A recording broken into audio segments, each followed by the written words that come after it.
अस्सलामु अलैकुम वरहमतुल्लाहि वबरकातुहू। सवाल ये है कि बिस्तर पर लेट कर दुरूद पाक पढ़ना, तस्बीहात पढ़ना, ज़िक्र व अज़कार करना, ये कैसा है? पढ़ सकते हैं या नहीं पढ़ सकते?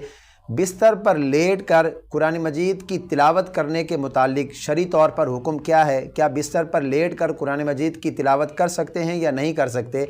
आइए आज की इस वीडियो में इस अहम मसले के मुतालिक जानते हैं।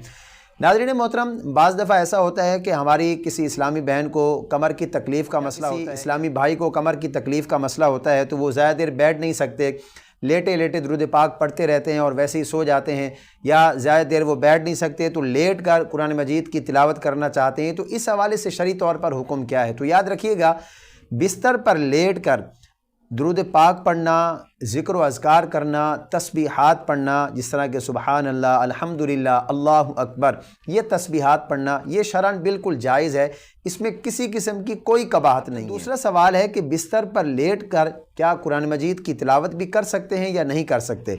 तो याद रखिएगा, बिस्तर पर लेट कर कुरान मजीद की तिलावत करना ये भी शरअन बिल्कुल जायज़ है, इसमें भी कोई कबाहत नहीं है। हाँ, उलमा ने यह लिखा है कि अदब यह है, कुरान मजीद का अदब का तकाज़ा ये है कि जब आप लेट कर कुरान मजीद की तिलावत कर रहे हों तो आपके पाँव जो है वो सिमटे हुए होने चाहिए, ये अदब का तकाज़ा है। वगरना अगर कोई बंदा अपने पाँव स्ट्रेट उसके हैं और वो लेटे लेटे कुरान मजीद की तिलावत करता है तो इसमें कोई हर्ज नहीं है, कोई गुनाह नहीं है, वो गुनाहगार नहीं होगा, बिल्कुल जायज़ है। अदब ये है कि आप जब लेट कर कुरान मजीद की तिलावत कर रहे हों तो अपने पाँव को समेट लें, आपके पाँव सिमटे हुए हों, और फिर आप जो है वो कुरान मजीद की तिलावत कर सकते हैं।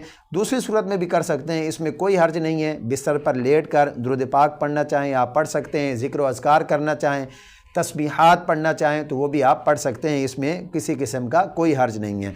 मैं उम्मीद करता हूँ ये मसला आपकी समझ में आ गया होगा। इसको अपने दोस्तों के साथ ज़्यादा से ज़्यादा शेयर कीजिए। अल्लाह पाक हम सबको सही मानों में दीन मतीन की समझ अता फरमाए।